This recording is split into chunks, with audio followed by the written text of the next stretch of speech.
You will now view a training video on various aspects of the Zebrafish facility within University of Maryland's Institute of Marine and Environmental Technology. The video is meant to provide a snapshot of some of the most important areas of zebrafish training. The video is not meant to be used as the sole source of training, however. You should also be reading and reviewing the Zebrafish manual to ensure thorough understanding. By the end of this training, you will be able to know what systems you will need to pay close attention to and report on if abnormalities occur, locate which logs need to be kept updated and update accordingly, learn how to properly care for equipment and resources, determine appropriate stocking densities and cleaning rules for zebrafish aquaneering systems, perform various aspects of zebrafish feeding procedures, inclusive of protocols for training and proper harvesting of food sources, comply with ARC procedures regarding zebrafish mortalities, and understand quarantine room protocols for sick zebrafish as well as incoming zebrafish. This is a diagram of the zebrafish floor plan. Please note that the red arrow here indicates that in the event of an emergency, this is the only emergency exit from the zebrafish facility. We will now discuss general zebrafish operations. The Aquaculture Research Center strives to maintain the highest possible environmental quality for the fish at all times. All systems need to be fully functional at all times, and we rely on you to report any abnormalities to the ARC staff immediately, regardless of the time of day. Only authorized people are allowed in the zebrafish or quarantine rooms. To be granted authorization and access to these rooms, please contact Dr. Jonathan Zohar, who is the faculty head of the Aquaculture Research Center. If at any time you are encountering an animal life support or health emergency that requires veterinary services, please refer to the emergency contact information that is posted on the main zebrafish suite door G068. You can also find the primary investigator, or PI, and animal owner's contact information posted on the lab door. Remember, changes in the zebrafish environment can be catastrophic. It is important that you pay close attention to the life support systems, water flow, conditioning throughout the system, and water flow on a tank-by-tank basis. You will notice that lights come on at 9 a.m. and turn off at 11 p.m. each day. This regime can only be changed with approval from all current principal investigators of the zebrafish facility. If you are approved for the change, only ARC staff can change the automatic time clock. Flashlights may be used for after-hours zebrafish emergencies only.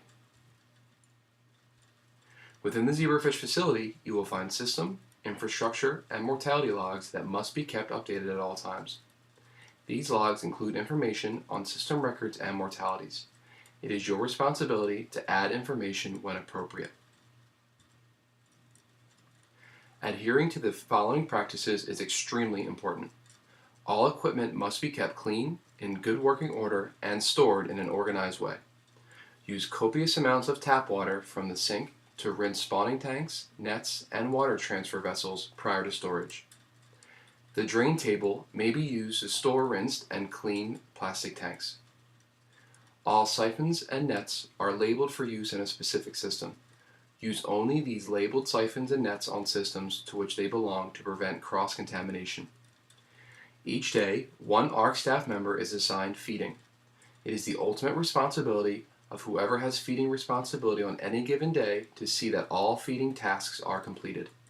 Artemia shall be harvested and placed in the main zebrafish room by 9 a.m. each day by this person. ARC staff shall begin feeding all systems between 9:30 and 10 a.m. each day. We will now discuss the maintenance requirements for the main zebrafish room. Two identical zebrafish systems, ZB1 and ZB2, are housed in this main room, G068C. Each day, staff will record the temperature, conductivity, bubble bead filter pressures, verify UB operation, and note if a system was topped off. The data is recorded in the system clipboard logs located on the wall on top of the temperature controller for the system. A 10 adult fish per liter, or FPL, density is not to be exceeded. This equates to 280 adult fish per 8-gallon glass aquaria. Higher densities compromise water quality and can lead to low dissolved oxygen levels causing mortality. This is especially true in a no-flow situation. We will now discuss the maintenance requirements of the zebrafish juvenile system located in G068B. Systems must have water exchanged to all tanks at a rate appropriate for the size and number of fish in the tank, which is 3 to 5 tank turnovers per hour. An appropriate rate would be one which allows rapid solids removal from the tank and provides sufficient oxygenated water without causing undue stress to the fish from higher water velocities. Individual tank needs require balancing all tank flows, so water is supplied to all tanks on the system. A 10 adult FPL density is not to be exceeded. This equates to 10 adult fish per 1 liter tank, 30 fish for 3 liter tanks, and 100 fish for 10 liter tanks. Mechanical feeding timers can turn the system off for a period of time to allow for feeding without water exchange. The maximum time that the timer should be set to is 15 minutes. This will allow the fish to consume the feed before water flow removes feed from the tanks and into the filters. We will now move on to discussing the aquaneering systems. When stocking tanks with fish, you should not have an FPL density greater than 10 adult fish. This means that you should not have more than 18 adult fish for 1.8 liter tanks, 28 adult fish for 2.8 liter tanks, and 60 adult fish for 6 liter tanks. The lids on the tanks should always be free of feed deposits and other debris. They should also be kept clean, which can be accomplished by removing the lids, washing them at the sink, and then reinstalling them on the tank. You should not mix aquaneering supplies with aquatic habitat supplies. The aquaneering supplies, such as aquaneering tanks, baffles, lids, and nets, should only be used, cleaned, and stored in the aquaneering room. Now we will discuss zebrafish feeding. You will need to complete the necessary harvest training by the members of the laboratory you are associated with before you are able to harvest paramecia. Paramecia cultures are grown in 2 to 4 liter containers at 28.5 degrees Celsius to a density of approximately 100 paramecia per milliliter. New cultures of paramecia are started every 2 to 4 weeks. Before harvesting Artemia, you will need to complete the necessary harvest training by the ARC staff. Artemia will be harvested each day by ARC staff between 9 and 10 a.m. 2 Artemia cones are located in the north section of the ARC nursery area. There is an instruction sheet hanging on the wall for reference. We will now go into the step-by-step instructions on how to harvest Artemia. Step 1. Remove the ready sign from one of the cones. Step 2. Unplug the submersible heater and carefully remove from cone. Step 3. Turn off air to air stones and remove aeration and tubing from cone. Step 4. Drain the cone through the 150 micron mesh bucket, which can hang from the red handle of the drain valve. A 5-gallon bucket should be under the mesh bucket. Step 5. Discharge the entire cone. Step 6. Rinse the mesh bucket containing the concentrated Artemia with fresh water. Step 7. Rinse and release the concentrated Artemia into 2 liters of full-strength salt water. Step 8. Let the concentrated Artemia sit for a few minutes, then decant into a new container, leaving behind the eggs that did not hatch and sink to the bottom. Step 9. Rinse the 150 micron mesh bucket with fresh water and return to storage location. Step 10. Dump hatching cone water from the 5-gallon bucket. Step 11.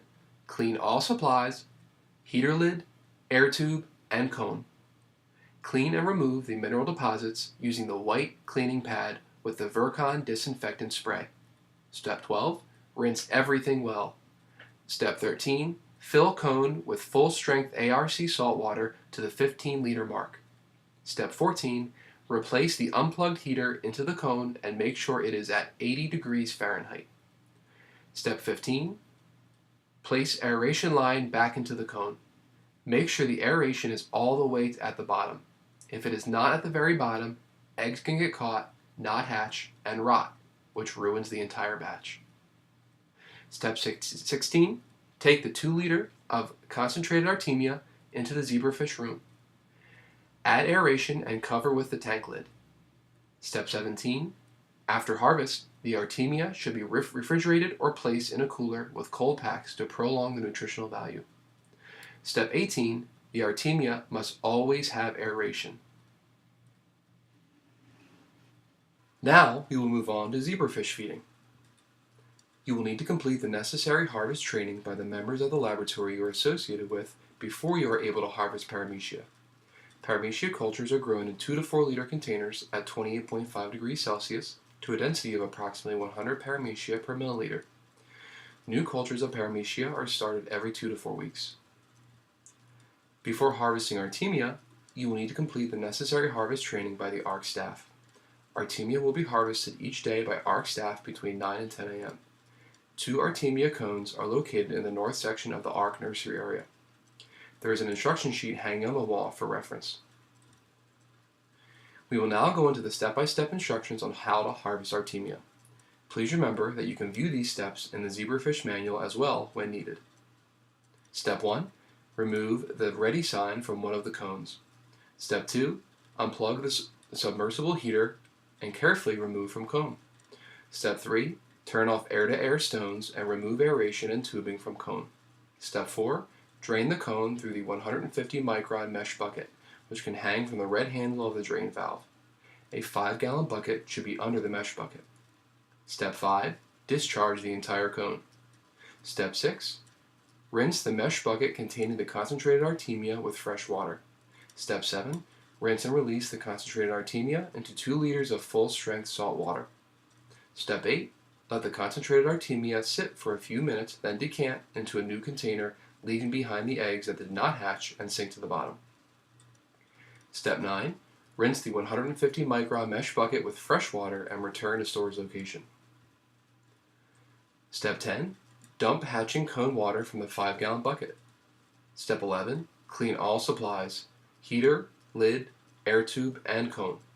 Clean and remove the mineral deposits using the white cleaning pad with Virkon disinfectant spray.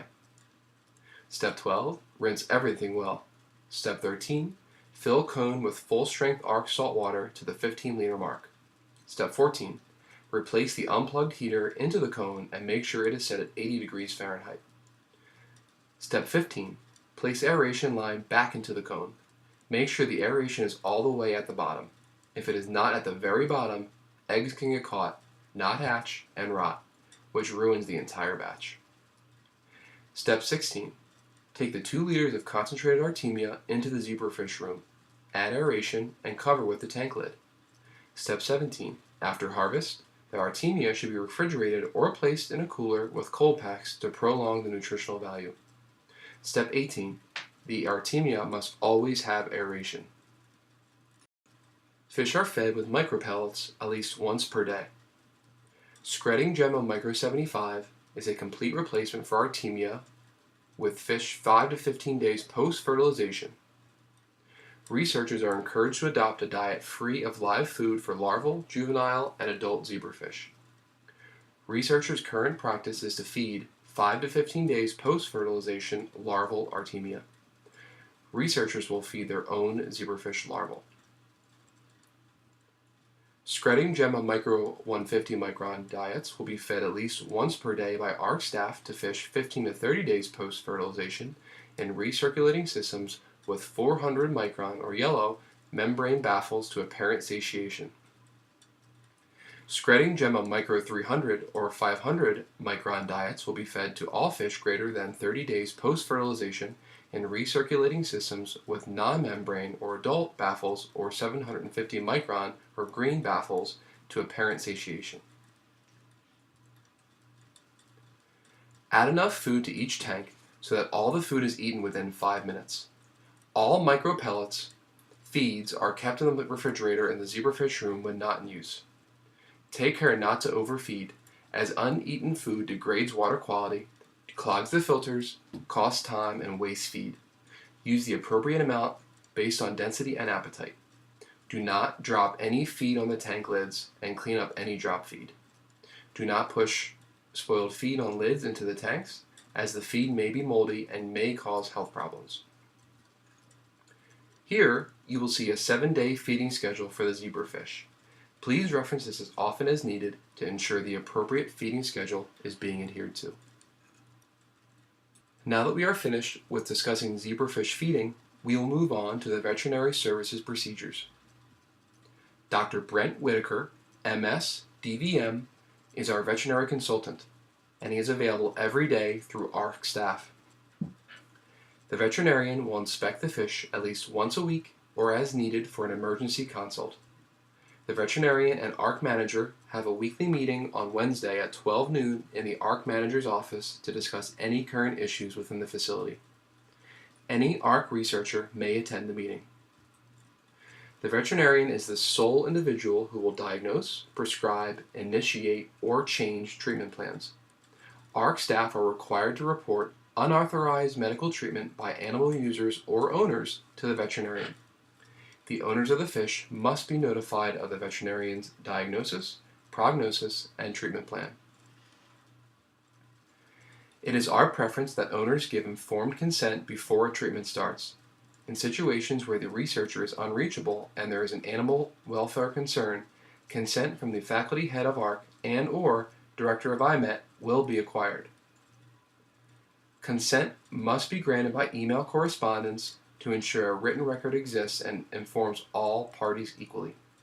If the owner refuses the treatment, the fish will be isolated, removed from the system, or otherwise handled according to the veterinarian's instructions. We will now move on to discuss mortalities, sick fish, and euthanasia. All dead fish are to be immediately removed from the tank. The dead animal will be placed in a beaker located in the freezer in the main ZB room.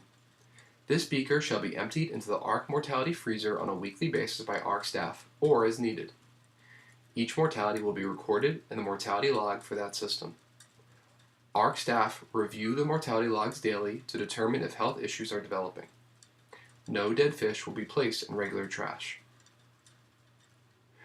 ARC staff will carefully observe the physical appearance and behavior of fish in every tank daily while conducting feeding and husbandry tasks. Signs of sickness or abnormal behavior should be noted on the system's log sheet and reported to ARC staff and the veterinarian immediately.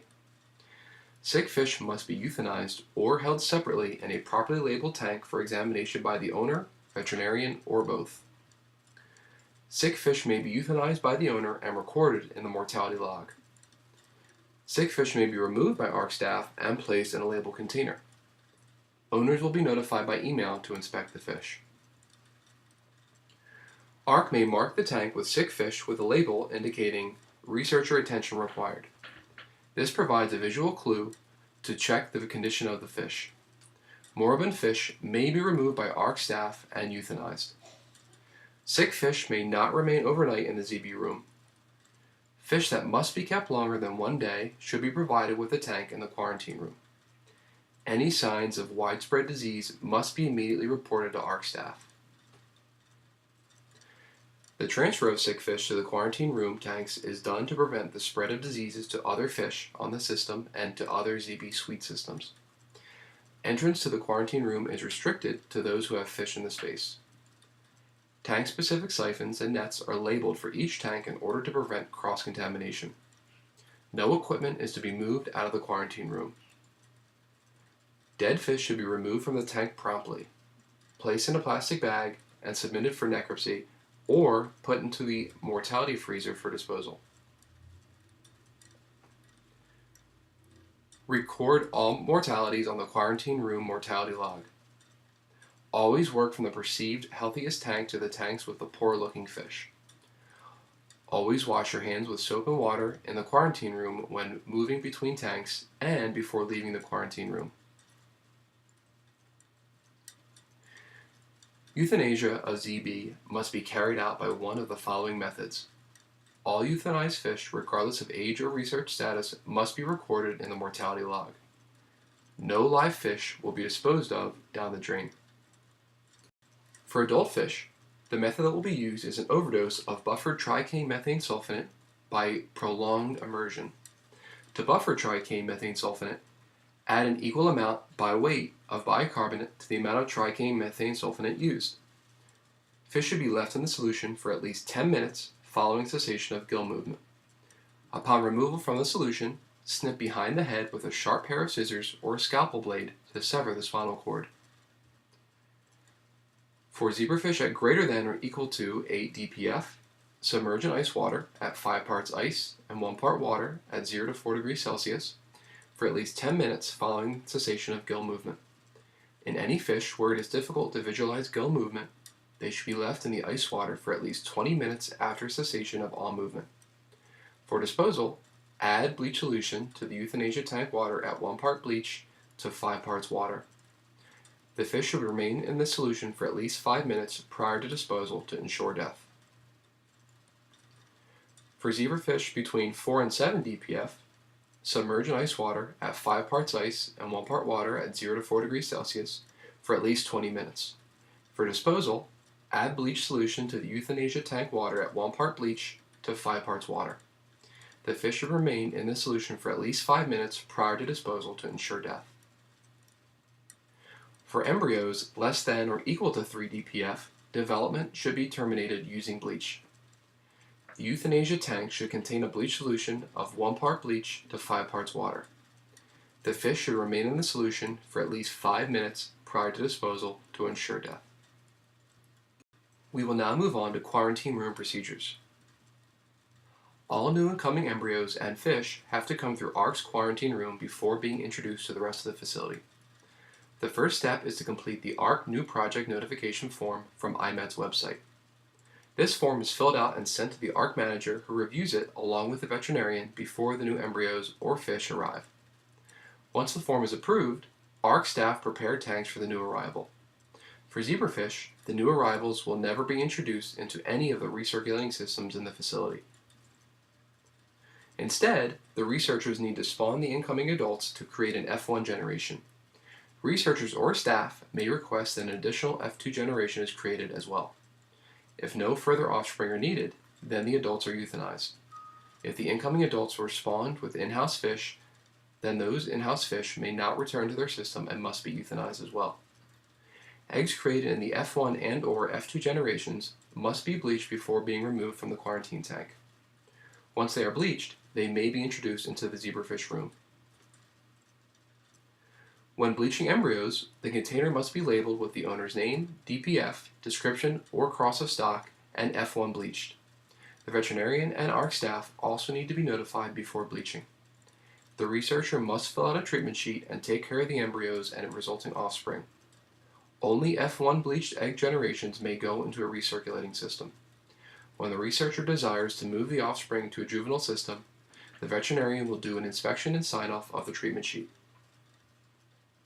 There are numerous record-keeping procedures at ARC for all of the status changes that happen in a system. Consolidated information can be used by everyone to stay current on all conditions and changes that occur. Responsibility for record-keeping includes researchers, staff, postdocs, and students. Occasionally, staff members will remove sheets from the record logs to store in binders located in the zebrafish hallway and the upper cabinets. These binders are maintained for 5 years before being removed. All zebrafish users have access to view these binders at any time. The zebrafish facility keeps records on system logs, mortality logs, tank labels, row labels, and system data sheets. The main zebrafish systems, AHAB, and aquaneering systems all have their own system logs located on a clipboard near that system. Information in the system log includes date, initials of person recording information, system temperature, conductivity, condition of UV lights, pressures, etc. ARC staff check each system at least once per day and record the information on the system logs. Unique events or problems that occur within the system are recorded in the log as well. If researchers make a change to the system, respond to a problem, or somehow handle a situation on a system, they are asked to record this information as well on the system log. Mortality logs are used to record any dead fish found in tanks as well as fish that are euthanized. The date, person recording the information, tank address, number of fish, date of birth, and condition of dead fish or reason for euthanasia need to be recorded on the correct mortality log. The main zebrafish systems use a log for each system to record death. The juvenile room also uses one mortality log for recording deaths for each AHAB system. Each system in the aquaneering room has their own mortality log. All tanks on the zebrafish system's AHAB and aquaneering system require tank labels that will include identification of fish by mutant allele, transgenes, etc., date of egg fertilization, owner's last name, and number of fish. The labels can be made from labeling tape, label marker, or the magnetic strip on the zebrafish systems also may be used. The information on the label must be legible so that they can be easily read. The researcher is responsible for properly labeling all fish holding tanks and containers. Groups of containers on a countertop that are used by one researcher and one project, such as a screening test, can be labeled as a group with the above information. The labeling also applies to all breeding groups, containers with eggs, and fry tanks.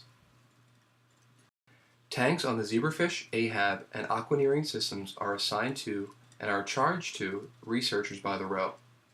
The rows on these systems will be labeled with the principal investigator's last name and IACUC number to which the fish are being used on. The principal investigators are responsible for supplying ARC staff with the updated and approved IACUC numbers. A system data sheet is posted for each zebrafish, AHAB, and aquaneering system in the ARC Zebrafish suite. The sheet includes information about the fish being housed, users, system conditions, IACUC numbers, and important information about the system. The ZB1 and ZB2 system data sheets are posted on the entrance doors going into the main zebrafish space. The juvenile room AHAB system data sheets are posted into the space on the wall. Each aquaneering system has the data sheet posted on the top left-hand corner of the system. The sheets are updated as needed. We are now at the end of this training video for the zebrafish facility. Please return to the zebrafish training website and click on Zebrafish Training Quiz.